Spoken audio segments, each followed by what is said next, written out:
হজ্জের সফরে ছিলাম, আসছি আমি গতকাল সকালে ফজর পড়ছি। এই আজকে আমার হজ পরবর্তী 42 দিন পরে প্রথম মাস। লম্বা সময় ছিলাম আমি, হজের আগে দেরিতে গেছি, এজন্য আসছি অনেক দেরি। তো ওই সময় আমি দেখছি বাংলাদেশে যাই কিছু খোঁজ খবর দেখছি, এটা মনে হয়েছে যে সারা দেশ জুড়ে হত্যা, খুন, ধর্ষণ খুব বেড়ে গেছে। অর্থাৎ সবাই যেন নিজের হাতে নিজেরে নিয়ে আনিছে। মা বাবা অভিভাবক সবাই ভাবতেছে ছেলে নিজের মতো করে বড় হচ্ছে, যার কারণে ছেলেদের চুল, চেহারা, লেবাস, পোশাক, কথাবার্তা, চাল চলন, উঠা বসা কিচ্ছুর সাথে ঈমান ইসলামের কোনো যোগাযোগ। কার মতো সাজে, কার মতো হাসে, কার মতো কাঁদে, কে তার পছন্দ, কে তার ভালোবাসার পাত্র, কিছুই বোঝা যায়। কোরআনুল কারীমের মধ্যে আছে আল্লাহ তাআলা হাসরের ময়দানে প্রত্যেক জাহান্নামীকে বলবে, ওয়া জাআকুমুন নাযীর, তোমার কাছে আমার পক্ষ থেকে এই জাহান্নামের ভয় প্রদর্শনকারী, আখিরাতের ভয় প্রদর্শনকারী বান্দা পাঠানো হয়েছে, তুমি পাত্তা দাও নাই। ফাযুকু, অতএব আমার বান্দা এখন জাহান্নামের আযাব ভোগ করো। ফামা লিয-যালিমিনা মিন আমসার, আজ এই হাসরের ময়দানে কোন জালেম নাফরমানের জন্য, পাপীর জন্য কোনো সাহায্যকারী নাই। আমি সবার কাছে অনুরোধ করি, একজন যুবক হলে একজনই শোনো, বুঝো, নিজেকে কিছুক্ষণের জন্য যদি এই মোবাইলের আসক্তি থেকে, নারীর আসক্তি থেকে দোস্ত কষ্ট করে হলেও যদি একটু আলাদা না করো, জীবনটা ভালো হবে না। আল্লাহ বুঝ দান করেন। এজন্য চলেন, যারা উপার্জন করেন, ফিকির করেন, নিয়ত করেন, চেষ্টা করেন, হারাম থেকে বাঁচেন, হালাল উপার্জনের চেষ্টা করেন। যুবক ভাই, তোমাদের কাছে অনুরোধ, প্রিয় ভাই আমার, সন্তান আমার, দোস্ত আমার, বন্ধু আমার, আখলাক সুন্দর করো, আখলাক সুন্দর। পৃথিবীতে প্রতিনিয়ত এই যে যখন ইরান ইসরায়েলের যুদ্ধ হয়েছে 12 দিন, আমরা মক্কা শরীফ ছিলাম, তাওয়াফে তাওয়াফে সাথীরা আমার, সাধারণ যারা হাজি আমাদের, আরে অনেক কান্দা সবগুলো, যে হুজুর বাইত নি না দেখারি, ফ্লাইট নি বন্ধ হয়ে যায়, হ্যাঁ বিমান নি বন্ধ হয়ে যায়, এরকম অস্থিরতায় ছিল, পেরেশানিতে ছিল। পৃথিবীতে এখন প্রতিনিয়ত কে যে কার সাথে কখন যুদ্ধ বাইজা যায়, কোনো কিছুর কি নাই ঠিক ঠিকানা। সবাই এখন প্রতিশোধ পরায়ণ, সবাই এখন উত্তেজিত, প্রত্যেকেই এখন ক্ষমতার বাহাদুরি দেখাচ্ছে।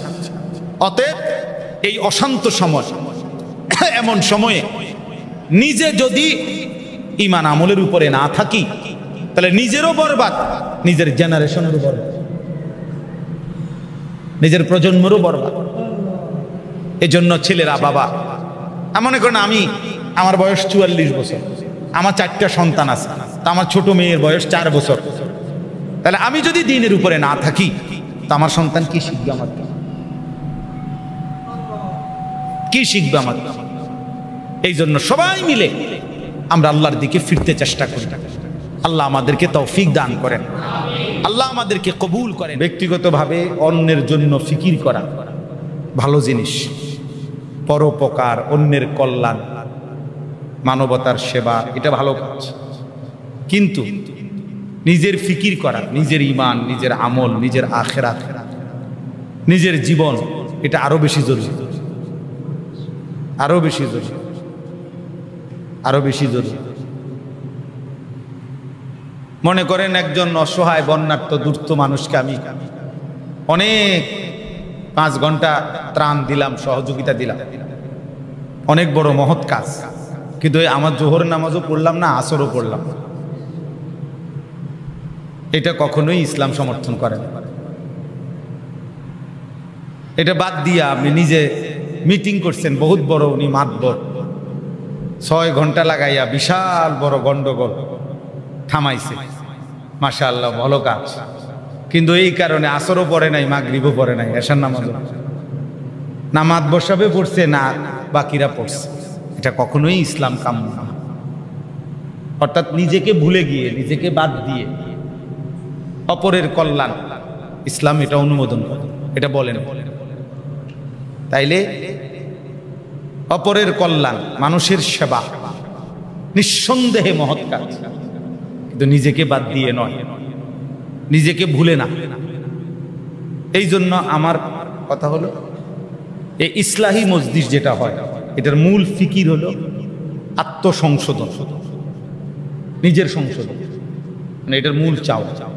এখানে বাস্তবিক অর্থেই আমরা খুব বড় মজমা আকাঙ্ক্ষা করি না। আমরা চাই যে কয়জনই হোক নিজের ব্যক্তিগত ইসলাহের ফিকির করে।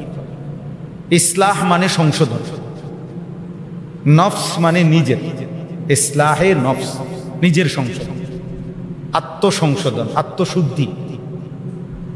কোরআনুল কারীমের মধ্যে আছে আল্লাহ তাআলা বলেন, ইয়া আইয়ুহাল্লাযীনা আমানু আলাইকুম আনফুসাকুম, হে ঈমানদারগণ তোমরা প্রত্যেকেই নিজেকে মজবুতভাবে আঁকড়িয়ে ধরো।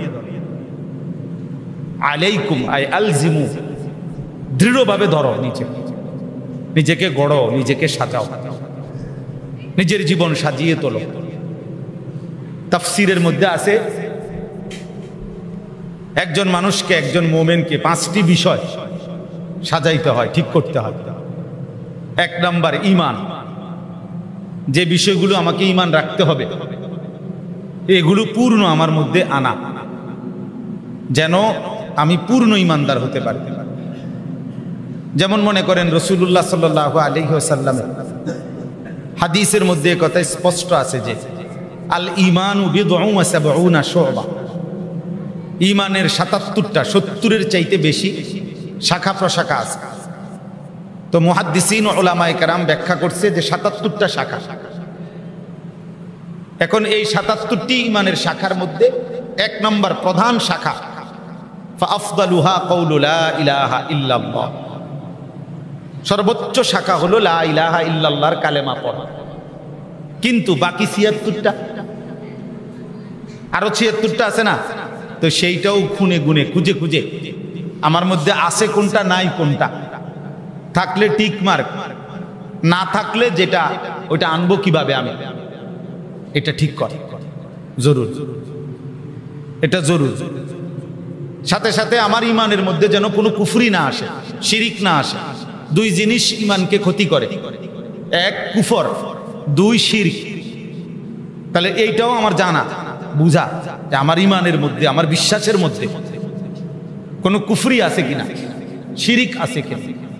তাহলে আমি হয়তো মনে করি যে আমি তো লা ইলাহা ইল্লাল্লাহ মুখস্থ জানি, কিন্তু আমার কথায়, আমার আচরণে, আমার বিশ্বাসে কুফরি আছে, শিরক আছে, তো কোনো লাভ হলো না। এটা মুখস্থ পারলেও কি হলো না, লাভ হলো। তাইলে একজন মানুষ তার ঈমান ঠিক করা, মুমিন জরুর। 2 নাম্বার ইবাদাত, আমার উপরে আল্লাহ তাআলার হুকুম কি, কি কি আমল আমার জন্য আল্লাহ তাআলার পক্ষ থেকে, কি আমাকে করতে বলছে, কি আমাকে ছাড়তে বলছে। আমাকে ওযু, গোসল, নামাজ, রোজা, হজ, যাকাত, জিকির, তেলাওয়াত, তাসবিহ, দান, সাদাকা এগুলো করতে বলছে।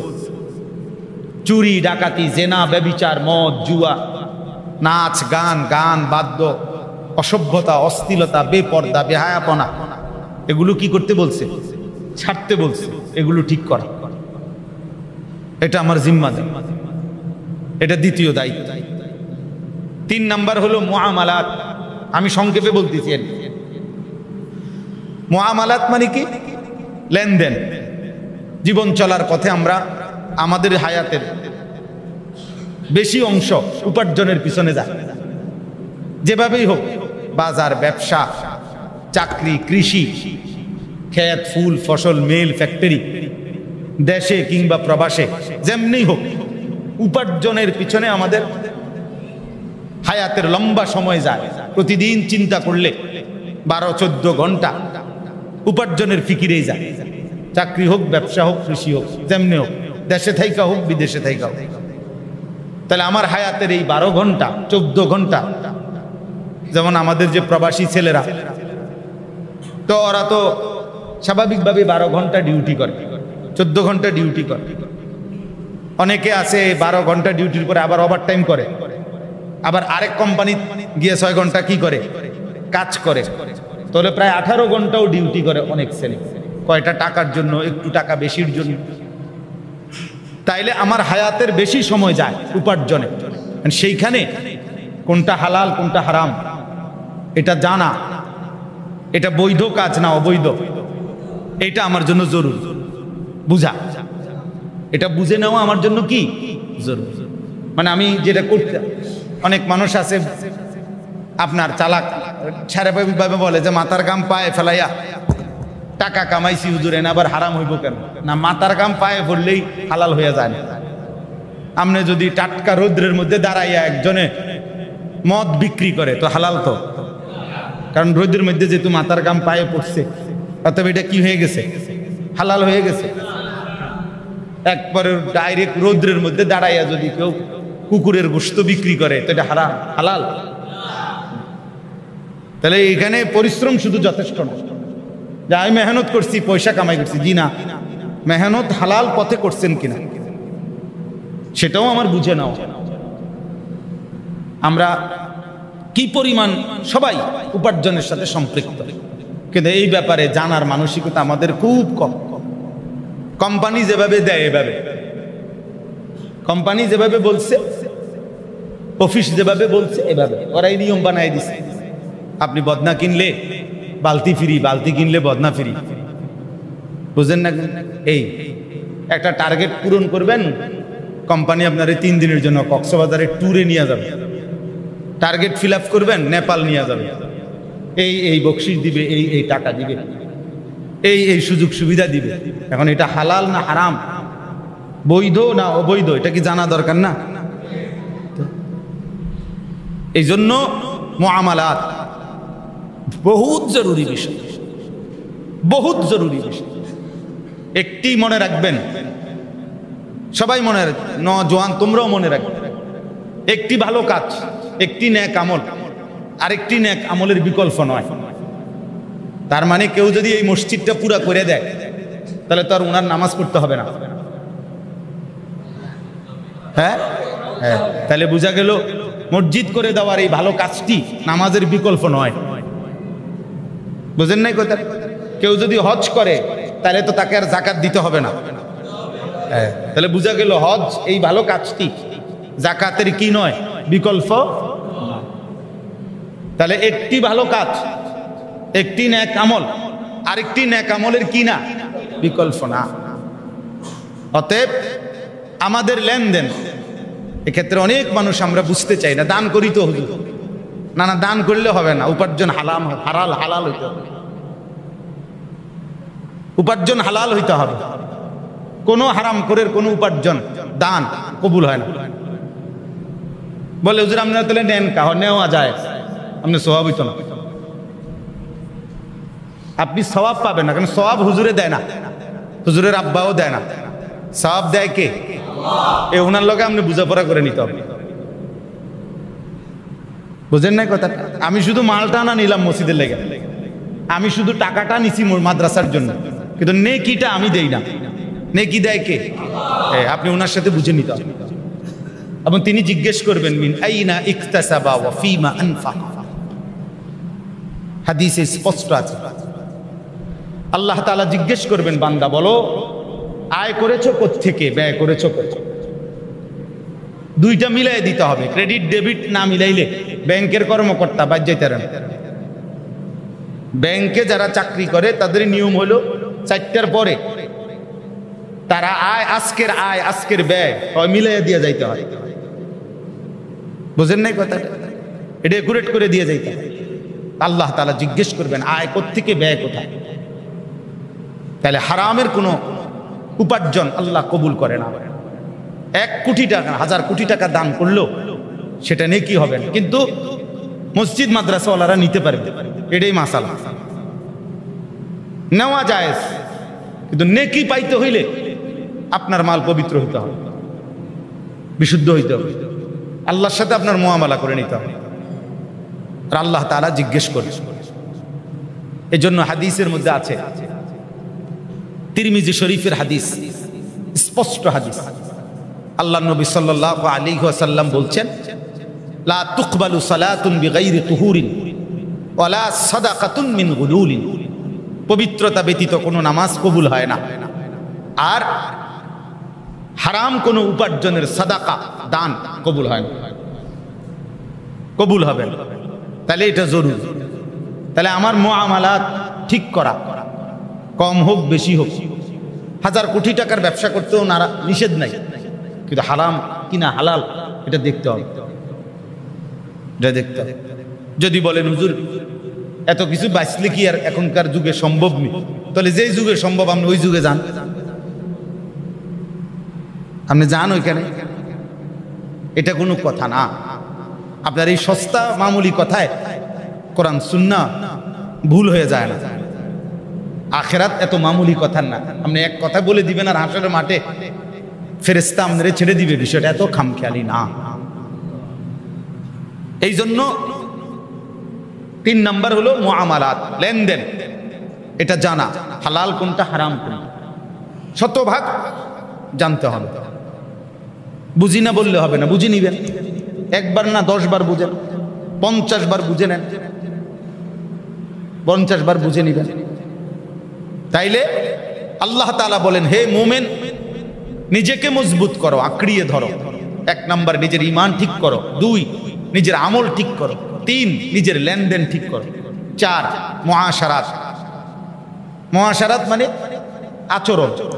অর্থাৎ আমি একজন মানুষ, আনিসুর রহমান, এবার আমার সাথে এই পৃথিবীর যত আল্লাহর সৃষ্টি মাখলুকাত, মানুষ কিংবা প্রাণী, জড় কিংবা জীব যা আছে, কার সাথে আমার আচরণ কি হবে। ইনি আমার আব্বা, তো ওনার সাথে আমার আচরণ কি? উনি আমার মা, ওনার সাথে আমার আচরণ কি হবে? এ আমার স্ত্রী, এর সাথে আমার আচরণটা কি হবে? এ আমার সন্তান, এদের সাথে আমার আচরণ কি হবে? এরা আমার আপন ভাই বোন, এদের সাথে আমার আচরণ কি হবে? এরা আমার চাচতো ভাই বোন, জ্যাঠতো ভাই, মামতো ভাই, ফুফাতো ভাই, চাচা, জ্যাঠা, মামা, ফুফা, ওনাদের সাথে আমার আচরণ কি হবে? এরা আমার প্রতিবেশী, এদের সাথে আমার আচরণ কি হবে? এরা এই ব্যক্তি মুসাফির, পথিক, তার সাথে আমার আচরণ কি হবে? এই এতিম, তার সাথে আমার আচরণ কি হবে? এ ফকির মিসকিন হাত পাতছে, তার সাথে আরে কি টিয়া দেবো, সুদে টিয়া লাগাস না, আপনি তো একেবারে বুজুর্গ, আপনি জোনায়েদ বাগদাদি, হ্যাঁ এবারটাই শুধু সুদে টিয়া লাগায়, আর বাকিরা সব আব্দুল কাদের জিলানি। হ্যাঁ আপনি মানে আসল কথা আপনি দিবেন না, বুঝেন না কথা? আসল কথা উনি দিত না, আর নিজেরে দিবে না। বখিল, বখিল এটারে ঢাকছে কি দিয়া? ওইটারে ধমক দিয়া, ওইটারে ধমক দিয়া ঢাকছে। না না, এটা দিন না, এটা আমার জানা দরকার। ওর সাথে আমার আচরণ কি হবে? ফকিরের সাথে আচরণ কি? মিসকিনের সাথে আমার আচরণ কি?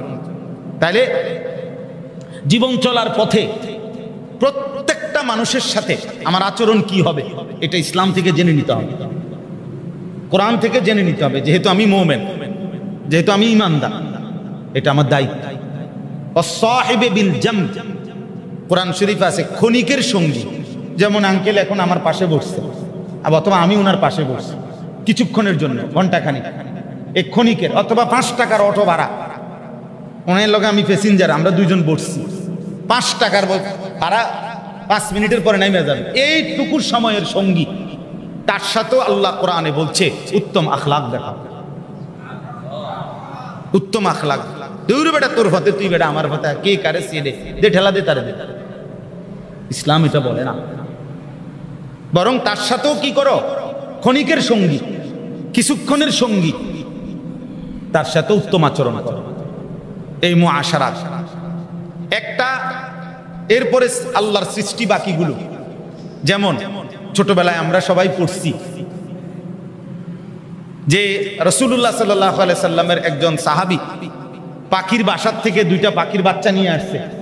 তো মা পাখিটা উঠতেছে, আল্লাহ নবী সাল্লাল্লাহু আলাইহি ওয়াসাল্লাম ওনাকে কি বলছে? যাও রাইখা আসো বাচ্চাগুলো বাসায়, ওই মা পাখিটা কষ্ট পাইতেছে। তাহলে এই পাখির প্রতি আল্লাহ নবী সাল্লাল্লাহু আলাইহি সাল্লাম আখলাক শিখাইছে, আচরণ কি? নবী সাল্লাল্লাহু আলাইহি সাল্লাম বলছে বিনা প্রয়োজনে একটা জীবিত গাছের পাতাও ছিঁড়বা না। আল্লাহ রাসূল সাল্লাল্লাহু আলাইহি সাল্লাম শিখাইছে এক গাছের প্রতি আখলাক কি, আচরণ কি। নবী সাল্লাল্লাহু আলাইহি ওয়াসাল্লাম বলছেন কোরবানির প্রাণী যখন জবাই করবা, তো একটা প্রাণীর সামনে আরেকটা জবাই করবা না। এটা রাসূলুল্লাহ সাল্লাল্লাহু আলাইহি ওয়াসাল্লাম স্পষ্ট নিষেধ করছে। মানে এই গরুটা দাঁড়ানো, এইটার সামনে এটা কি করো না, জবাই করবেন, ওইটা কষ্ট পায়। এই আখলাক, এক প্রাণীর প্রতি আচরণ কি আমার, এটা নবীজি শিখাইছে।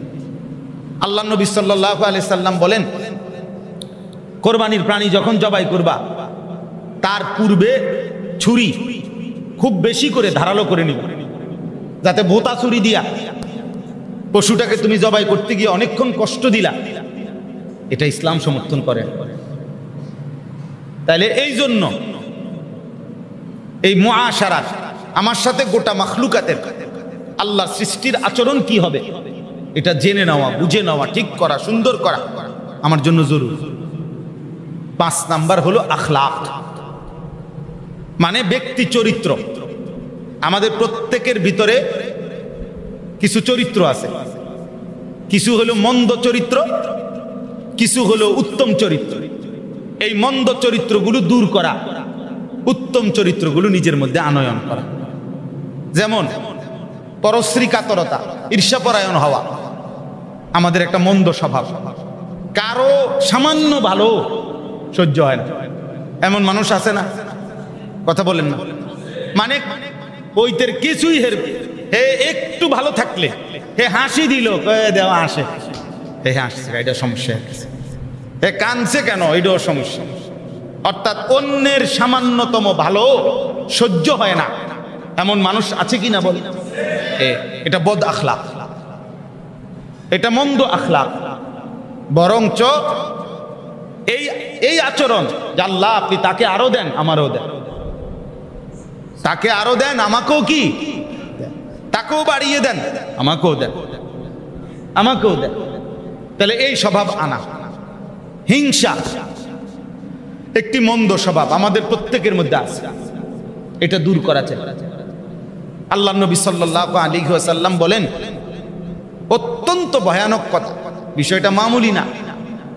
নবীজি বলছে কারো 40 বছরের আমল, 50 বছরের আমল, এই ওযু, গোসল, নামাজ, রোজা, হজ, উমরা, দান, সাদাকা, যাকাত, ফিতরা, জিকির, তেলাওয়াত, এই সমস্ত ইবাদত, হিংসা সমস্ত ইবাদতকে এভাবে নষ্ট করে দেয়, শুকনা লাকড়িতে আগুন লাগাইলে যেরকম ভাবে লাকড়ি জ্বলে পুড়ে ছাই হয়ে যায়, হিংসা কোন ব্যক্তির নেক আমলকে এভাবে জ্বালিয়ে পুড়িয়ে ছাই করে।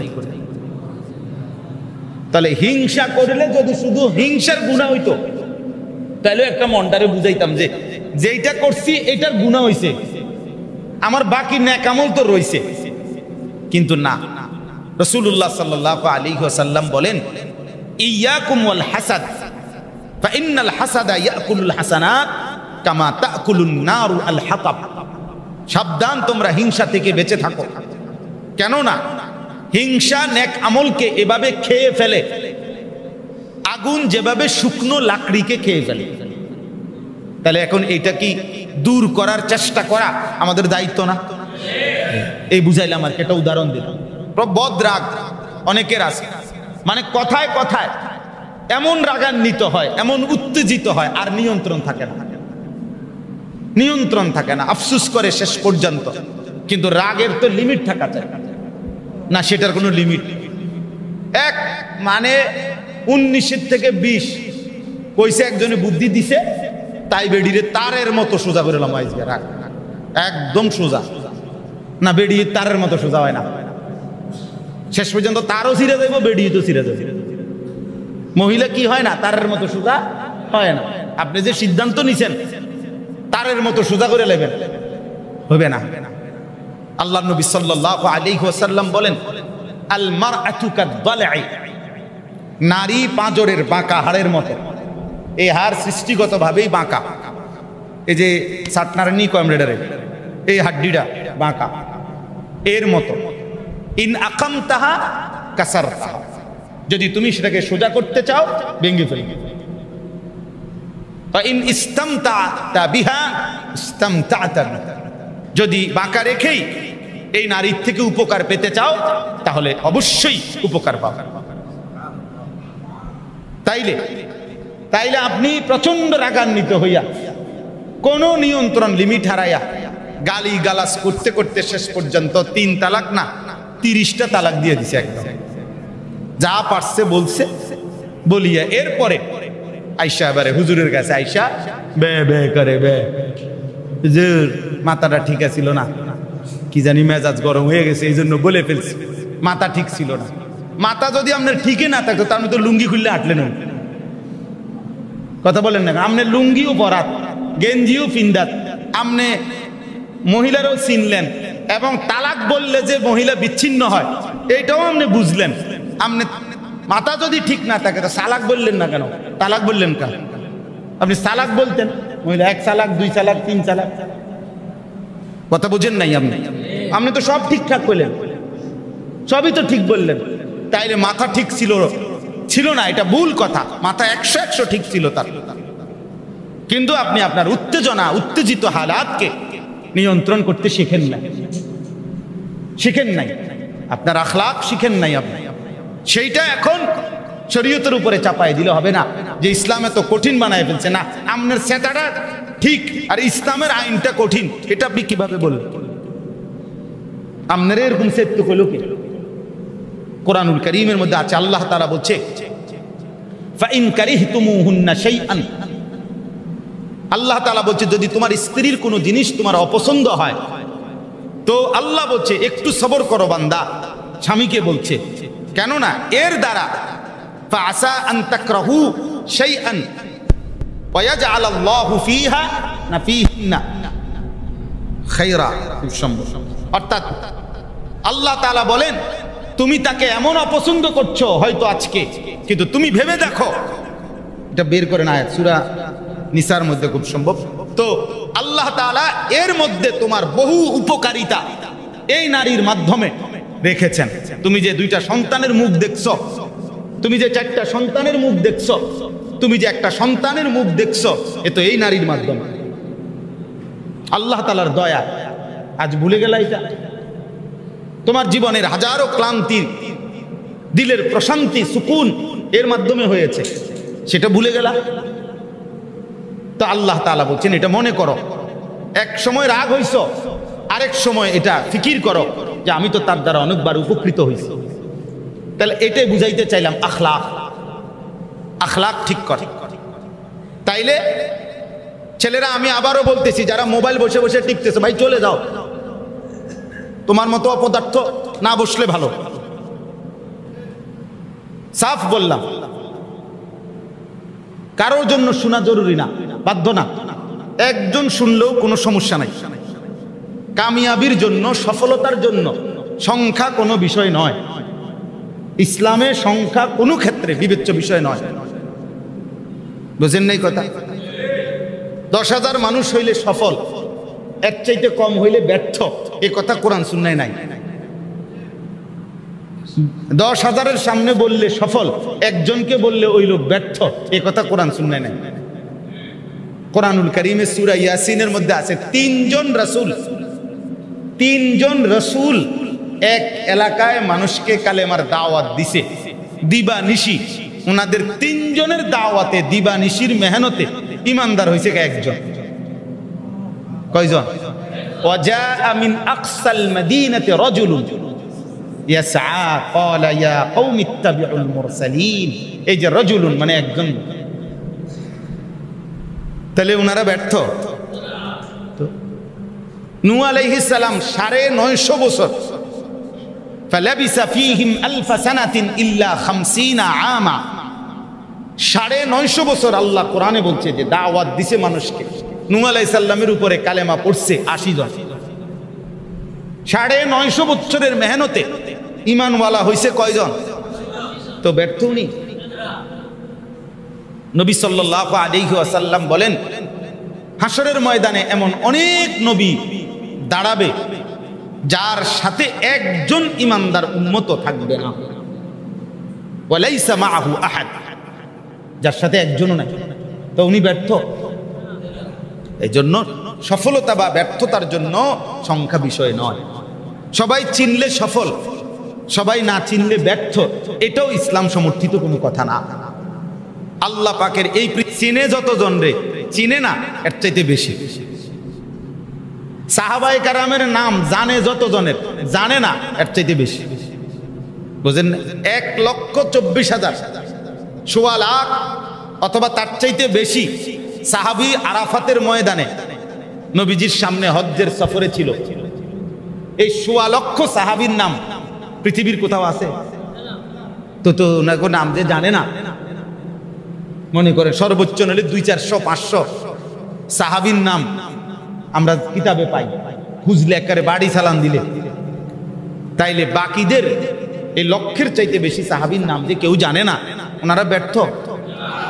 কোরআনুল কারীমে ২৫ জন নবী এবং রাসূলের নাম আছে। কয়জন? তো নবী রাসূল তো মোট ২৫ জন। হ্যাঁ, তাহলে ১,২৪,০০০ নবী রাসূল যদি এই বর্ণনাটাও ধরা হয় তো মাত্র ২৫ জনের নামে না কোরআনে, তো বাকি যাদের নাম নাই ওনারা ব্যর্থ। পুরা কোরআনুল কারীমে একজন সাহাবীর কেবল নাম আছে, যায়েদ, হযরত যায়েদ রাদিয়াল্লাহু তাআলা, এই শুধু উনার নামই আছে কোরআন। ফালাম্মা কাদা যাইদুম মিনহা ওয়াতারা, এই যায়েদ। তাহলে সাহাবী তো এই একজনই। তো আবু বকর, ওমর, ওসমান, আলীর যে নাম নাই কোরআনে, ব্যর্থ ওনারা। এই জন্য সবাই চিনতে হবে, এটাও জরুরি না? অনেক সংখ্যা হইতে হবে, এটাও কি না জরুরি? আল্লাহর কথা বলতে পারা, আল্লাহর কথা শুনতে পারা, আল্লাহর কথার আয়োজন করতে পারা, আর আল্লাহ যদি গ্রহণ করে তো এটাতেই লাভ। এখানে সংখ্যা কোনো কি নয় বিষয়। মালিকের কথার কোনো সিজন নাই, মালিকের কথার কোনো মৌসুম নাই।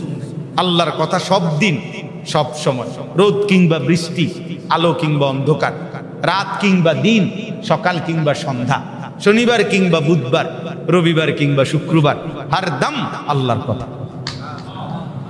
আল্লাহ ক্বালা রাব্বি ইন্নী দাউতু কওমি লাইলাম ওয়া নাহারা। এই যে নূহ আলাইহিস সালামের কথা আছে, তিনি বলছেন রব্বুল আলামিন ৯৫০ বছর আমি আপনার কথা বলেছি, লাইলাম ওয়া নাহারা, রাত দিন, রাতেও বলেছি মাওলা, দিনেও বলেছি। ফালাম ইয়াজিদহুম দুআই ইল্লা ফিরারা, যতবার ডাকছি মাওলা আপনার দিকে, আপনার বান্দা কেবল আপনার থেকে দূরে সরছে। আমি ডাকি আপনার দিকে, আপনার বান্দা যায় নাফরমানির দিকে।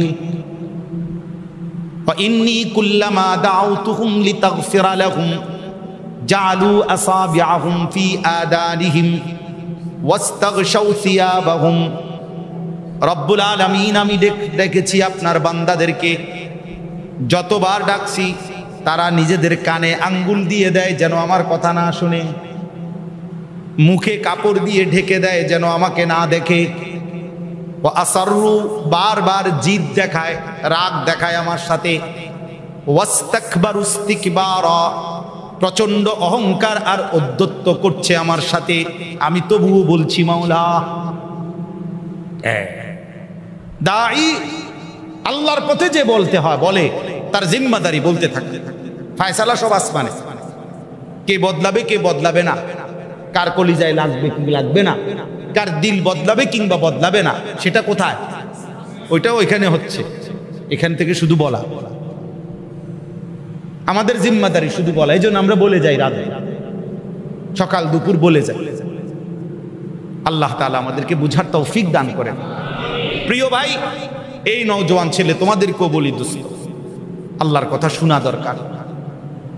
অধিকাংশ যুবক আজকে তোমরা নিজের হাতে নিজেরে তুলে নিছো, না মা বাবা আত্মীয় স্বজন, আল্লাহ রসুল, কোরআন সুন্নাহ, দিন শরীয়ত সব কিছুর থেকে বাঁধন মুক্ত হয়ে আকসার ছেলে পেলে নিজেকে নিজের হাতে তুলে নিছে। আমি এবং আমার মোবাইল, আমি এবং আমার মনের চাহিদা, আমি এবং আমার বন্ধু বান্ধব, ফ্রেন্ড সার্কেল, যা ভাল লাগে, যা মন চায়, যখন যা তাই। এটা কোনো সুস্থ স্বাভাবিক আল্লাহর কসম মানুষের জীবন না। মুসলমানের জীবন এমন হয় না, মুমিনের জীবন এমন হয়। যদি বিষয়টা এমনই হতো তো আল্লাহ তাআলা নবী এবং রাসূল পাঠাতেন না। আল্লাহ তাআলা কিতাব তাওরাত, জবুর, ইনজিল, কোরআন, আসমানি গ্রন্থ নাজিল করতেন না। আল্লাহ তাআলা উলামায়ে কেরাম যুগ যুগ ধরে তৈরি করতেন না। যদি আমরা আমাদের মতোই, আমার যা ভাল লাগে, ইউর লাইফ ইউর উইশ, তোমার জীবন তোমার পছন্দ, এটা জন্তু জানোয়ারের কথা হইতে পারে, এটা নাস্তিক মুরতাদ বেঈমানের কথা হইতে পারে, কুকুর বিড়ালের কথা হইতে পারে, ইনসানের কথা হইতে পারে, মানুষের কথা হইতে পারে।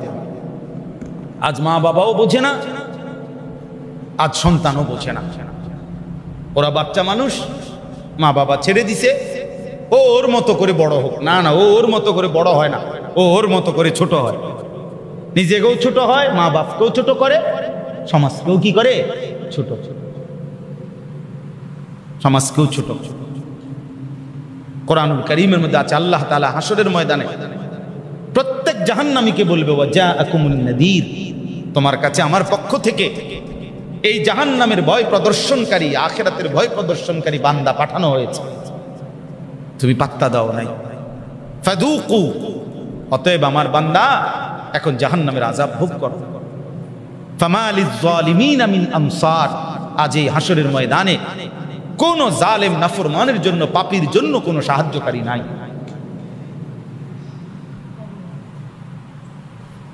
আজ কোনো সাহায্যকারী নাই। অতএব দোস্ত আমার, বন্ধু আমার, মূল ফিকির এটা।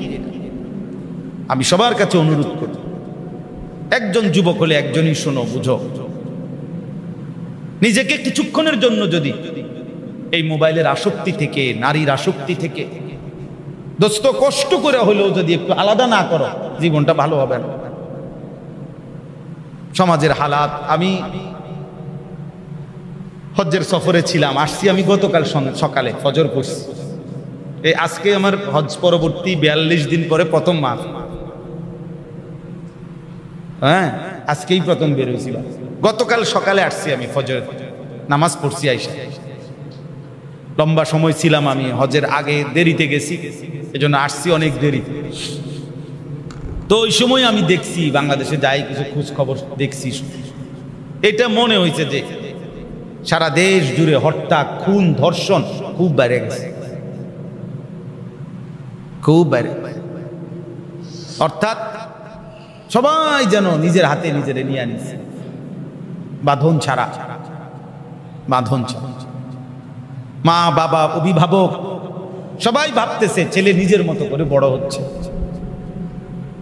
যার কারণে ছেলেদের চুল, চেহারা, লেবাস, পোশাক, কথাবার্তা, চাল চলন, উঠা বসা, কিচ্ছুর সাথে ঈমান ইসলামের কোনো যোগাযোগ, কোনো যোগাযোগ।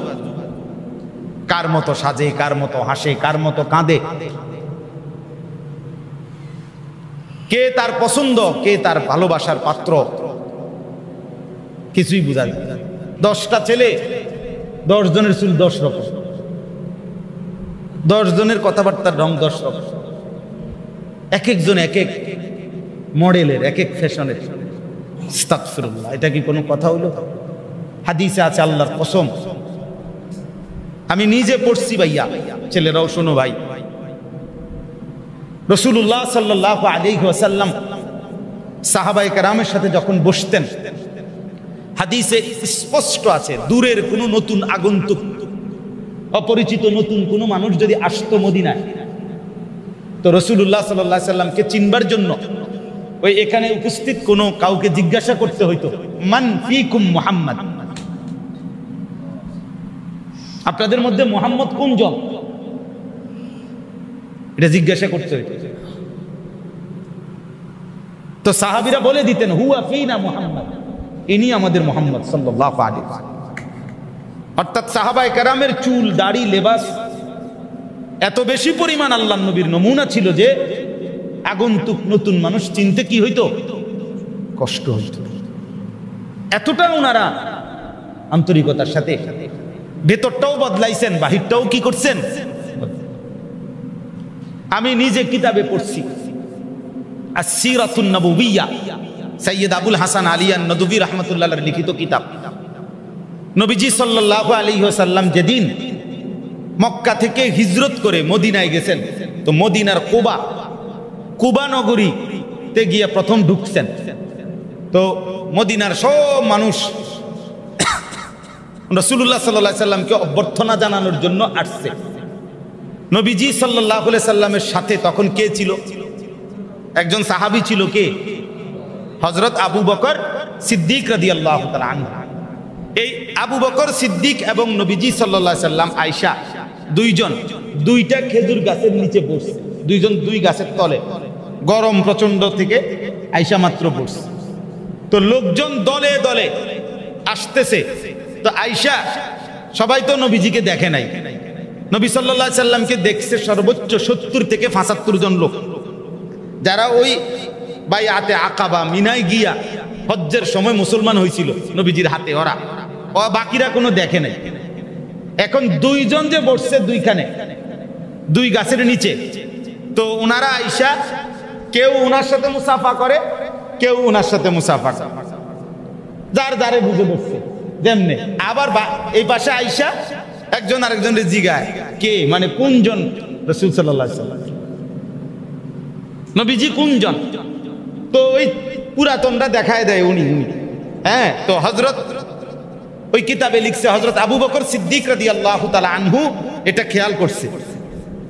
প্রিয় ভাই আমার, আবু বকর সিদ্দিক উঠে আয়েশা নবীজি সাল্লাল্লাহু আলাইহি সাল্লামের মাথা মুবারকের উপরে একটা রুমাল আলাদা দিয়ে দিছে। এইবার সবাই বুঝছে ইনি মুহাম্মদ সাল্লাল্লাহু আলাইহি ওয়াসাল্লাম। আমি বুঝাইতে পারলাম কিনা কথা? আজ দোস্ত, তুমিও মুসলমান, আমিও মুসলমান, চেহারার এত ভিন্নতা কেন? চুলের মধ্যে এত ভিন্নতা কেন? যুবক, কি তুমি বোকা না আমি বোকা? না তুমি চালাক না আমি চালাক? কি ভাবছো সবাই? নিজেদেরকে কি মনে করলা? বুদ্ধিমান? হ্যাঁ, দুশ্মনের অনুকরণ করলে বুদ্ধিমান হয়, বেঈমানের অনুসরণ করলে বুদ্ধিমান হয়। আত্মমর্যাদা, আত্মসম্মান, আত্মসম্মান, আত্মমর্যাদা, খোদার কসম যার থাকে না এই পৃথিবীতে সবচেয়ে বেশি নিকৃষ্ট সে, যার আত্মমর্যাদা না। আমরা কবি কিতাবে বইতে পড়ছিলাম, আরব এমন ছিল, সাহারায় ওরা ধুকে মরে তবু পড়ে না শিকল পদ্ধতির। মানে এই মক্কাবাসী আরবের এই কুরাইশরা, কাফেররা মূর্তি পূজা যখন করত, তখনও তৎকালীন পৃথিবীতে সুপার পাওয়ার, পরাশক্তি দুইটা সাম্রাজ্য ছিল, একটা রোম, একটা পারস্য। রোম মানে আজকের ইটালি, রাজধানী রোম, এর আশপাশের বিশাল ইউরোপীয় অঞ্চলটাই ছিল রোম সাম্রাজ্য, খ্রিস্টান। আর আজকে যে ইরান, এই যে কয়দিন আগে যুদ্ধ করলো ইসরায়েলের সাথে, এই ইরান এবং তার সাথে আশপাশের বিশাল অঞ্চল নিয়ে ছিল পারস্য সাম্রাজ্য, যারা ছিল অগ্নিপূজক। তো এই দুই জাতি ছিল সাম্প্রদায়িক সাম্রাজ্যবাদ, অর্থাৎ তারা নিত্য নতুন এলাকা দখল করত আর তাদের রাজত্ব বাড়াইতো। কিন্তু কিতাবে, সব কিতাবে কথা স্পষ্ট আছে, এই দুইটি সাম্রাজ্য তারা কোনোদিন একদিনের জন্য, এক সেকেন্ডের জন্য এই আরবকে, এই কুরাইশকে একদিনের জন্য তাদের অধীনে বশীভূত, পরাজিত করতে পারেন। একদিনও, কোন ইসলাম পূর্ব যুগেও না। মানে নবীজি সাল্লাল্লাহু আলাইহি সাল্লাম যখন জন্ম নেয় নাই পৃথিবীতে, তার আগেও কোনোদিন এই রোম এবং পারস্য কোনোদিন আরবকে কি করতে পারে না, ঘাড় মোয়াইতে পারে না। আরব চির স্বাধীন ছিল, অর্থাৎ তারা এটা বুঝাইছে যে আত্মমর্যাদা, মরে যাবে প্রয়োজনে, রক্তের বন্যা বয়ে যাবে, কিন্তু তুমি আমারে তোমার গোলামির মধ্যে নিবা, আমি এটা করবো না বেটা, প্রয়োজনে জীবন দিয়ে দেব, প্রয়োজনে 1000 বার জীবন দেব, কিন্তু গোলামি কি করব না তোমার কোন। মুসলমান তো এমন হওয়ার কথা ছিল, এমন হওয়ার কথা ছিল দোস্ত। এই জন্য রাত অনেক গভীর। আমি একটা ছেলেকেই বললাম এই কথা, ইনসাফের সাথে ভাই মিয়া, ইনসাফের সাথে ভাই।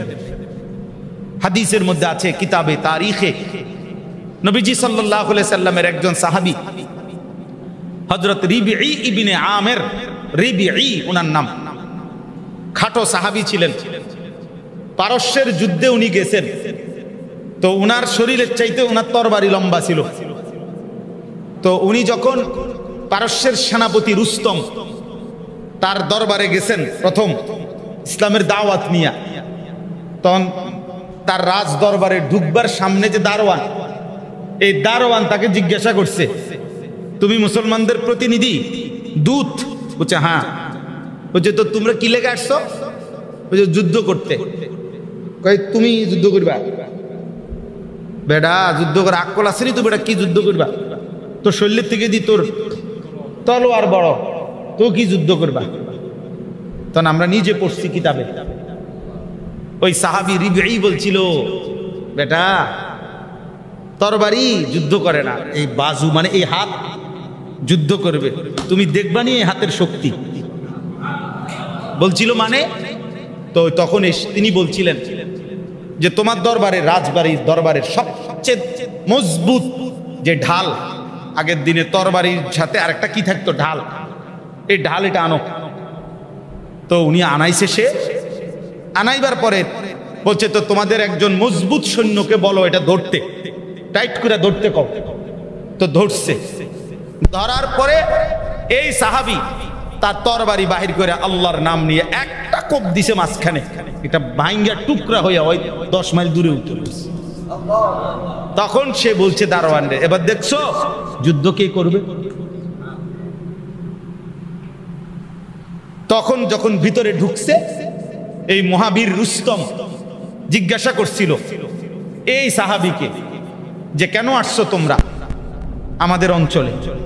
তখন উনি বলছিলেন, ইন্নাল্লাহা ইবতাআসানা, নিশ্চয়ই আল্লাহ আমাদেরকে পাঠিয়েছেন। কেন পাঠিয়েছেন? লিনুখরিজা মান শাআ মিন ইবাদাতিল ইবাদ ইলা ইবাদাতি রাব্বিল ইবাদ।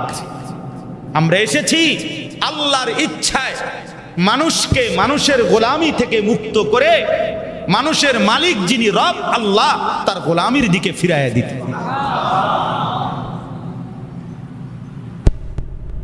এসেছি এজন্য, লিনুখরিজা মান শাআ মিন ইবাদাতিল ইবাদ ইলা ইবাদাতি রাব্বিল ইবাদ, রবের সাথে ফিরাই দিতে আসছি। যে বুঝাইতে আসছি মাখলুকের গোলামি না, গোলামি হবে কার? আল্লাহর। এই জন্য আচার ব্যবহার, লেনদেন সবকিছুতেই আমরা দুনিয়াটাকে খুব প্রাধান্য দিয়ে ফেলছি। আল্লাহকে আমরা ভুলে যাচ্ছি। আমরা মনে করছি শেষ পর্যন্ত ধীরে ধীরে আল্লাহকে ছেড়ে দেওয়ার মধ্যেই আমাদের সফলতা। এটা আসলে ভুল ধারণা। আর যদি বলি না হুজুর যত কথাই কোন আল্লাহই সব, তাহলে তো আরেকটু আন্তরিক হওয়া দরকার। সবাই প্রত্যেকেই প্রত্যেকের জন্য আরেকটু কল্যাণকামী হওয়া দরকার। বাবার আগে বাবা দরকার, আমার সন্তানের ঈমান আগে নাকি বিদেশ আগে? আমার সন্তানের নামাজ আগে নাকি খানা আগে? আজ তো আমরা এটা মানে করছি যে আগে মাইতো না ফলাইন মানুষ, পড়লে পড়ুক, না পড়লে নাই, বাদ দাও বাদ দাও, খানায় কষ্ট পাইবে, খানায় যাতে কষ্ট না পায়, বিল্ডিং এ যাতে কষ্ট না পায়। এটা তো জীবন না। জীবন তো হওয়ার কথা ছিল আল্লাহ যা কিছু উত্তম তা দুনিয়ায় তাই দেন, যা আখিরাতে উত্তম তাই দেন। আজ আমরা বলছি যে আল্লাহ আমি যা যা চাই দুনিয়া শুধু আমার তাই দেন। এবার এটা হালাল না হারাম এত কিছুর দরকার না, আমি যেমনে যেমনে কই আপনি এমনি এমনি দেন। এই কথাটাই আমি শুধু এখানে পড়ছি। এই কথা বললেই আমার কথা শেষ। এই শুনেন এখানে কি বলছে আল্লাহ তাআলা, ফাইদা কাদাইতুম মানাসিকাকুম, আল্লাহ তাআলা বলেন হজ্জের যাবতীয় কার্যক্রম যখন তোমরা শেষ করে ফেলো, এখন তোমাদের দায়িত্ব কি? মানে আমি যেহেতু হজ শেষ করে আসছি এই জন্য আমি আমারই বলতেছি, যেন আমি জিজ্ঞাসা করলাম যে মালিক এখন আমার ডিউটি কি? তা আল্লাহ তাআলা বলছে ফাযকুরুল্লাহ, আল্লাহ পাকের স্মরণ, আল্লাহর জিকির করতে থাকে। অর্থাৎ হজ করো, শেষ করেছ, আল্লাহকে নিয়েই থাকো, আল্লাহকে নিয়েই থাকো, আল্লাহকে নিয়েই থাকো। পুরা কোরআনুল কারীমে আল্লাহ তাআলা একটা মূল বক্তব্য পেশ করছেন, বান্দা যখন তুমি যাই করো আমাকে নিয়ে থাকো, আমাকে স্মরণ করো, আমাকে স্মরণ করো। فإذا قضيتم الصلاة فاذكروا الله قياما وقعودا وعلى جنوبكم রব্বুল আলামিন বলে যখন নামাজ শেষ হয় বান্দা, এবার যদি তুমি দাঁড়িয়ে থাকো কিংবা বসে থাকো, শুয়ে থাকো, যেভাবেই থাকো না কেন, ফাযকুরুল্লাহ, আমি আল্লাহকে স্মরণ করো। ফাইযা কুদিয়াতিস সালাতু ফান্তাশিরু ফিল আরদি ওয়াবতাগু মিন ফাদলিল্লাহ ওয়াযকুরুল্লাহা কাসীরা। আল্লাহ বলে যখন নামাজ শেষ হয়ে যায়, আমার বান্দা জমিনের চারদিকে তুমি ছড়িয়ে পড়ো আর রিজিক তালাশ করো, উপার্জন করো। তবে ওয়াযকুরুল্লাহা কাসীরা, উপার্জন যাই করো না কেন বেশি বেশি আমি আল্লাহকে স্মরণ করো। লাআল্লাকুম তুফলিহুন, আমি আল্লাহ ওয়াদা দিলাম তুমি সফল হবে, জান্নাতি হবে। তাইলে চাকরি করো, ব্যবসা করো, কর্ম করো, আমাকে শুধু স্মরণ করো, আমার সাথে রাখো। ওয়ালিতুকমিলুল ইদ্দাতা ওয়ালিতুকাব্বিরুল্লাহা আলা মা হাদাকুম। আল্লাহ বলে গুনে গুনে রমজান মাসের সবটা রোজা আদায় করো। রমজান যখন শেষ হয়, এবার আমি আল্লাহর তাকবীর, আমার নাম উচ্চ আওয়াজে বুলন্দ করো। এই জন্য ঈদের দিন আমরা কি পড়ি? আল্লাহু আকবার, আল্লাহু আকবার, লা ইলাহা ইল্লাল্লাহু, আল্লাহু আকবার, আল্লাহু আকবার, ওয়ালিল্লাহিল হামদ। এই যে আল্লাহ বলছে আমার নাম বড় করো, ওয়ালিতুকাব্বিরুল্লাহ, আমার নাম বুলন্দ, ওয়াযকুরুল্লাহা ফি আইয়ামিন মা'দুদাত। আল্লাহ বলে আইয়ামে তাশরীকের 5টা দিনে, এই নির্ধারিত এই দিনগুলোতে আমার স্মরণ, আমার জিকির করো। এই জন্য 9ই জিলহজ ফজর থেকে নিয়ে 13ই জিলহজ আসর পর্যন্ত সালাম ফিরাইয়াই ফরজের আমরা কি পড়ি? আল্লাহু আকবার, আল্লাহু আকবার, লা ইলাহা ইল্লাল্লাহু, আল্লাহু আকবার, আল্লাহু আকবার, ওয়ালিল্লাহিল হামদ। আল্লাহ বলছে ওয়ায়াযকুরুসমাল্লাহি ফি আইয়ামিন মা'লুমাত। কেন আমি কোরবানির বিধান দিলাম? আল্লাহ বলে যেই 3 দিন কোরবানি করবা, সেই 3 দিন কোরবানির প্রাণী জবাই করবার সময় আমার স্মরণ করবা। এজন্যই জবাই করতে বলি বিসমিল্লাহি আল্লাহু আকবার। আল্লাহ আমাকে নিয়ে থাকো, আমাকে নিয়ে থাকো, আমারে ভুলো না বান্দা, আমারই স্মরণ করো, আমারই স্মরণ করো। প্রিয় নওজোয়ান, মনে রাখো দোস্ত, তোমার চাইতে আমরা বেশি সুখে আছি। চলো পরীক্ষা করে দেখি। সেজদাওয়ালা সুখে আছে, আল্লাহকে ডেকে সুখ আছে। হারামের মধ্যে কেউ কোনোদিন সুখ পায় না, হারামের মধ্যে কেউ কোনোদিন সুখ। আমি আমার এক বিবিতেই তৃপ্ত, তুমি হাজারো নারী দেখা এখনো তৃপ্ত হও না। যারা পৃথিবীর নারী উলঙ্গ দেখলেও তোমার তৃপ্তি হবে না, কিন্তু এক স্বামী তার একজন পবিত্র স্ত্রী, হালাল স্ত্রী দ্বারাই সে তৃপ্ত হয়। এজন্য প্রত্যেক নাফরমান অতৃপ্ত, প্রত্যেক মুমিন তৃপ্ত। আল্লাহকে মেনেই তৃপ্তি, আল্লাহকে মেনেই সুখ, আল্লাহকে মেনেই স্বস্তি, শান্তি, নিরাপত্তা। এজন্য আল্লাহ বলছে লাআল্লাকুম তুফলিহুন, আমারে স্মরণ রাখো, তাইলে সফল হবে, কামিয়াব হবে, কামিয়াব হবে। এজন্য দোস্ত, আল্লাহ তাআলার মূল চাওয়া আল্লাহকে স্মরণ করা। কি করা বলেন না? মনে করেন আল্লাহ যেন সারাক্ষণ এটা চায়। বাথরুমে ঢুকতেছে, আল্লাহ বলছে রাসূলের জবান দিয়া, শোনো শোনো, কই যাচ্ছ? বাথরুম। আচ্ছা থামো, আগে আমার নাম নাও। বিসমিল্লাহি আল্লাহুম্মা ইন্নী আউযু বিকা মিনাল খুবুসি ওয়াল খাবাইস। বাথরুম থেকে বের হইছে, এই শোনো, কি হইছে? কই থেকে আইলা? বাথরুম থেকে আসছে। আচ্ছা এখন অন্যত্র যাবা, দাঁড়াও দাঁড়াও, আমার নাম নাও। গুফরানাকাল হামদুলিল্লাহিল্লাযী আযহাবা আন্নিল আদা ওয়া আফানি। খাইতে বসছো, এই থামো থামো, আমার নাম নাও, বিসমিল্লাহ বলো। তো হ্যাঁ, বিসমিল্লাহি ওয়া আলা বারাকাতুল্লাহ। খানা শেষ হয়েছে, মাশাআল্লাহ, আমার নাম নাও। আলহামদুলিল্লাহিল্লাযী আতআমানা ওয়া সাকানা ওয়া জাআলানা মিনাল মুসলিমিন। ঘুমাইতে যাচ্ছ, মশারি টাঙ্গাইছো, আচ্ছা মাশাআল্লাহ, লাইট নিবাও, মশারি টাঙ্গাও, তা এখন শুইবা, আমার নাম নাও, বিসমিকাল্লাহুম্মা আমুতু ওয়া আহইয়া, অথবা আল্লাহুম্মা বিসমিকা আমুতু ওয়া আহইয়া। এবার ঘুম থেকে জাগলা বান্দা, আল্লাহ বলেন আমার নাম নাও, আলহামদুলিল্লাহিল্লাযী আহইয়ানা বা'দামা আমাতানা ওয়া ইলাইহিন নুশুর। আল্লাহ বলে বান্দা খাইতে ঘুমাইতে উঠতে বসতে চলতে ফিরতে আমি চাই তুমি আমার নাম নিও, তুমি ডাকবা আমাকে, আমি ওয়াদা দিলাম বান্দা আমিও ডাক দেব তোমাকে। ফাদকুরুনি আযকুরুকুম, তুমি বলবা আল্লাহ, আমিও বলবো বান্দা। তুমি বলবা আল্লাহ, আমি আপনাকে ভালোবাসি, আল্লাহ বলবে বান্দা আমিও তোকে ভালোবাসি। রাদিয়াতাম মারদিয়া, আমি আল্লাহ খুশি তোমার প্রতি, তুমিও খুশি আমার প্রতি, কাজে আর দুনিয়ায় থাকার দরকার নাই। ইরজিই, আয়ালাও, ইরজিই ইলা রাব্বিক, বান্দা আইসা পড়ো আমার কাছে, আমিও রাজি তুমিও রাজি। এবার আল্লাহ বলে বান্দা যেহেতু দুইজনই রাজি, ফাদখুলি ফি জান্নাতি, না ফাদখুলি ফি ইবাদি ওয়াদখুলি জান্নাতি, আমার ভালোবাসার মহব্বতের আরো কিছু বান্দা আছে, ওখানে ঢোকো, গিয়া দেখবো এখানে আব্দুল কাদের জিলানীরে দেখবা, জুনায়েদ বাগদাদি বসা দেখবা, ইমামে আজমকে দেখবা, এরকম হাজারো আউলিয়া আমার প্রিয় বান্দা বসে আছে, ওদের সাথী হও, একসাথে জান্নাতে ঢোকো।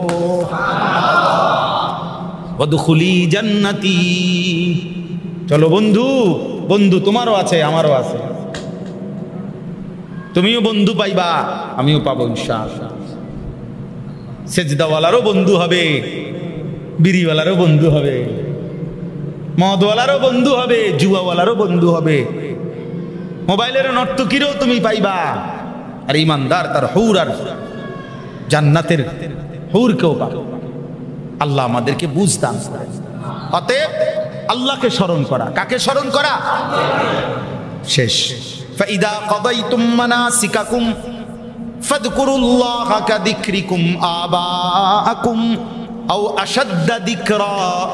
আল্লাহ বলে সারা দিনে তোমরা যত ডাকাডাকি করো তার চাইতে সমপরিমাণ কিংবা তার চাইতে বেশি আল্লাহকে ডাকো। আমাদের জীবন এমন যে আমরা 24 ঘন্টার জীবনে প্রয়োজনে শত শতবার কাউকে না কাউকে আমাদের ডাকতে হয়, কখনো মাকে, কখনো বাবাকে, কখনো স্ত্রী, কখনো ছেলে, কখনো প্রতিবেশী, কখনো কাস্টমার, কখনো দোকানদার, কখনো রিক্সাওয়ালা, কখনো সিএনজিওয়ালা। আমরা কাউরে না কাউরে কি করতে হয়? জীবন চলার পথে আমাকে কাউকে না কাউকে কি করতেই হবে।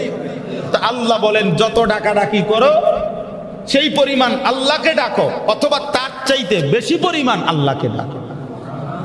তুমি আন্দাজ করো আজ সারাদিনে মাখলুককে ডাকছো কতবার, খালেককে ডাকছো কতবার? খালেককে ডাক, তুমি হিসাব লাগাও। এটা মাল একটা কিনবো, জি জি স্যার, জি জি, এটা একদম ভালো ভালো স্যার, জি জি, জাপানি, জাপানি স্যার, জাপানি, জাপান থেকে ডাইরেক্ট আমাকে কোম্পানি দিয়ে গেছে, এখান দিয়ে পড়ছে জাপান থেকে, জি স্যার, জি জি, একদম ইনট্যাক্ট ইনট্যাক্ট, আমিও আর ধরছি না, আপনি আগে ধরছি, জি জি জি স্যার। বেটা লাভ হইতো না বেটা 1.5 টাকা, জি স্যার কইলি 30 বার। বেটা না ফরমান, দুনিয়ার জন্য 1 টাকা লাভের জন্য এতবার বসের ডাকলি, জি স্যার। একটা সামান্য কাস্টমার, একটা সামান্য কাস্টমার বেটা, তারে ডাকলি এতবার জি স্যার বললি, মালিককে একটা বারও ডাকলো না। আফসুস ওই নাফরমানের উপরে, আফসুস ওই টাকার উপরে, আফসুস ওই ভাতের উপরে। বেটা এই ভাত আল্লাহ তাআলা সেজদাওয়ালারও মিলাইছে, তোরও মিলাইছে, কিন্তু তোর ভাতের উপরে আল্লাহর লানত আর ইমানদারের ভাতের উপরে আল্লাহর রহমত। বেটা লানত তোর ভাতের উপরে। বেটা সেজদা ছাড়া যারা ভাত খাইতে বসো, খোদার লানত তোর ভাতের উপরে, আল্লাহর লানত তোর ভাতের উপরে। বেটা ওই জানোয়ার যেভাবে খাইতে বসছে, তুই জানোয়ারের ভাবে খাইতে বসছ। বেটা আল্লাহ কোন লজ্জায় নাফরমান ভাত খাইতে বলি? বেটা তোর আব্বার ভাত, এটা তোর বাপে দিছে এই ভাত, ছেলে পেলে লজ্জা থাকলে মানুষের বাচ্চা যদি হও তো ফিকির করো বেটা, আত্মসম্মান দেখো, নিজেকে বুঝো, বুঝা পড়া, হাসি দিয়ে উড়াই দিলা, তামসা করে উড়াইয়া দিলা, হ্যাঁ? এত আত্মভোলা হইতে নাই, এত আত্মভোলা হইতে নাই। রিজিক সবারই মিলে যায় না? ও কোনো না কোনো ভাবে ভাত খাইয়ে এলায় মানুষ। আর পেট আল্লাহর এমন এক নিয়ামত, 10 আইটেমের তরকারি নিয়ে বসলেও কিছুক্ষণ পরে পেট ভরে যায়। শুধু আলুর ভর্তার ডাল নিয়ে বইলেও কিছুক্ষণ পরে পেট ভরে যায়। তো আলুর ভর্তার ডালওয়ালাও একটু পরে কয় আর খাইতাম না, পেট ভরে গেছে। 10 আইটেমের তরকারিওয়ালা সেও একটু পরেই কয় আর খাবো না, পেট ভরে গেছে। কি তুমি কা কও পেট ভরে গেছে? তোমার তো তরকারি আছে, তুমি আরো ভাত না লইবা। এর না তরকারি নাই দেখে বেটার পেট ভরে গেছে। তোমার যেহেতু আরো তরকারি আছে, তুমি এক বালতি ভাতে না খাইবা। না না না না, পেট ভরে গেছে। তাহলে এটা এমন এক নিয়ামত যে এমনি ভরে যায়। এটা আলু দিয়ে খাইলেও ভরে যায়, 10 আইটেমের তরকারি দিয়ে খাইলেও। তো এর জন্য এত মিথ্যা বলা, এত হারাম, এত সুদ, এত কিস্তি, এত ঘুষ, এত বাটপারি সিটারির কি দরকার? এত মিথ্যার কি দরকার? আল্লাহ আমাদেরকে বুঝ দান করেন। আল্লাহ তাআলা বলেন, ফামিনান নাসি মান ইয়াকুলু রাব্বানা আতিনা ফিদ দুনিয়া ওয়া মা লাহু ফিল আখিরাতি মিন খালাক। এই মানুষ দুই ভাগ। আল্লাহ বলছে কিছু মানুষ আছে এমন যাদের দিবা নিশির কথা একটাই, আল্লাহ আমাকে যা দিবেন দুনিয়া দেন। ওয়া মা লাহু ফিল আখিরাতি মিন খালাক। আল্লাহ বলে বান্দা পরিষ্কার বলে দিলাম, দুনিয়া যা দেওয়ার তত দেব, ঠিক আছে আমার সিদ্ধান্ত মতে, তবে আখিরাতে ওয়ামা লাহু তার জন্য নাই, ফিল আখিরাতে আখিরাতের মধ্যে, মিন খালাক কোন অংশ, এক বিন্দু তুই নাফরমানের জন্য আখিরাতে নাই, মনে রাখিস। নাও দুনিয়া নাও। সারা দিনের যাদের ফিকির, বহু মানুষ আছে, একজন আলেমে দ্বীনের কাছে দোয়া চাইলো, শুধু দুনিয়া, শুধু দুনিয়া। হুজুর রবিবারে সাড্ডা ডালাই দোতলার একটা খাস করে দোয়া করে দিবেন, ধরেন 50 টাকা নেই, 100 টাকা দিয়ে একটা খাস দোয়া দিবেন ছাদ ডালাই রবিবারে। মানে খাস দোয়া কি? এমন দোয়া দিবেন যাতে ছাদ ডাইবা নিচে যায়, একবার ছাপ দিয়ে দোয়া দিবেন। এটা খুব জাঁতা দিবেন দোয়াটার মধ্যে, যাতে করে এটা কি ডাইবা যায়। নইলে খাস দোয়া কি যাবে ছাদের ডালাইয়ের মধ্যে? আবার খাস দোয়া কি?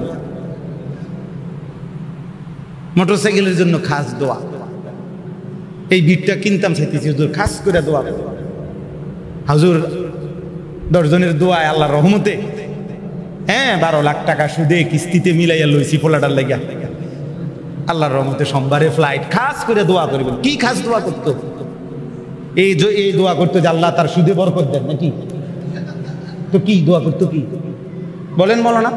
কি দোয়া করতো হুজুরে? মানে আল্লাহ উনি যে কিস্তি লইছে এটার উপরে কি দেন? বরকত দেন। তো কিস্তি বাইরে দেবে, এই দোয়া মুশকিল কি না?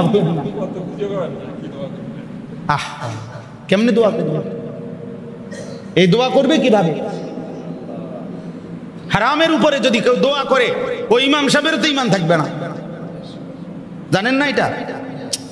ইমাম সাহেব যদি দোয়া করে, আমি জানি নিশ্চিত এটা সুদের টাকা, আপনি বলতেছেন দোয়া করেন, আমি যদি বলি আল্লাহ বরকত দেন, তো ইমাম সাহেবের ইমান থাকবে না।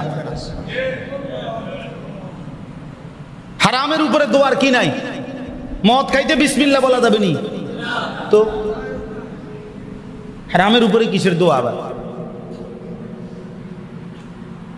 এই জন্য আমরা বুঝ করেই করি, আমরা কিছু হাতে রাখি।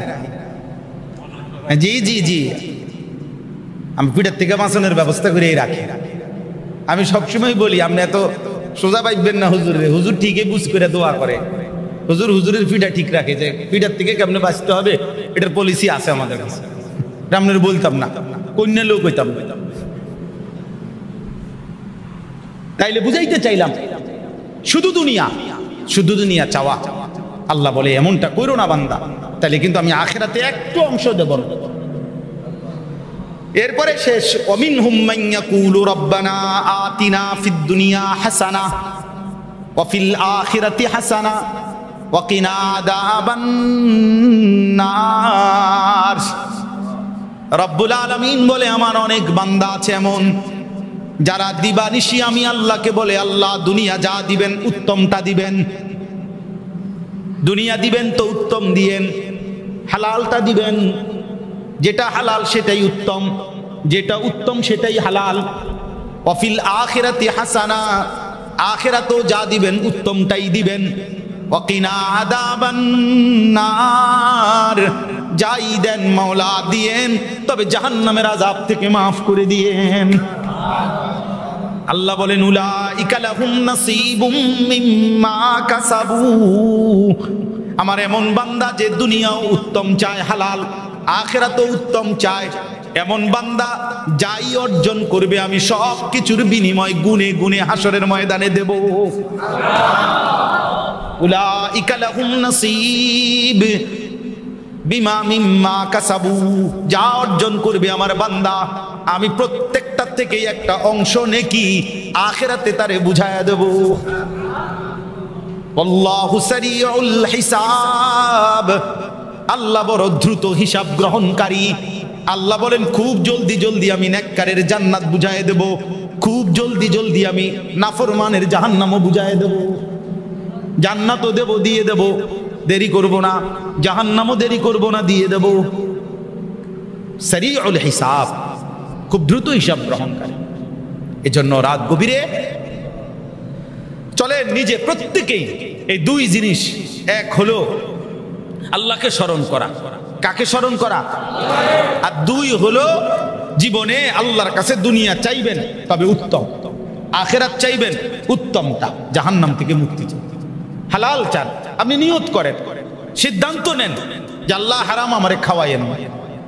নবী সাল্লাল্লাহু আলাইহি ওয়াসাল্লাম তিরমিজি শরীফের হাদিসে আছে, আল্লাহর ঘরের সামনে, দরজার সামনে কাবার গিলাফ ধরে নবীজির জামানায় এক লোক দোয়া করতেছিল ইয়া রব ইয়া রব বলে। হাদিসে আছে নবী সাল্লাল্লাহু আলাইহি ওয়াসাল্লাম সাহাবীদেরকে বললেন, দেখো মাতআমুহু হারাম, মাশরাবুহু হারাম, মালবাসুহু হারাম, গুজিয়া বিল হারাম, ফান্না ইউস্তাজাবু লাহু। নবীজি বলছেন, এই দেখো সাহাবীরা, তার খানা হারাম, তার পানীয় হারাম, তার পোশাক হারাম, তার শরীরের রক্ত মাংস হইছে হারামের দ্বারা, ফান্না ইউস্তাজাবু লাহু, কিভাবে তার দোয়া কবুল হবে? ওই কাবা শরীফ মাথাতে এলে লইতো, তাহলে কাবা ঘরের সামনে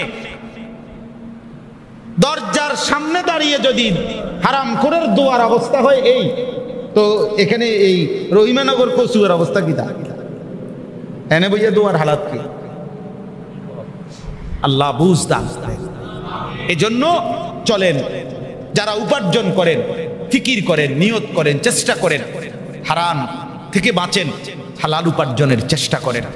যুবক ভাই, তোমাদের কাছে অনুরোধ, প্রিয় ভাই আমার, সন্তান আমার, দোস্ত আমার, বন্ধু আমার, আখলাক সুন্দর করো, আখলাক সুন্দর।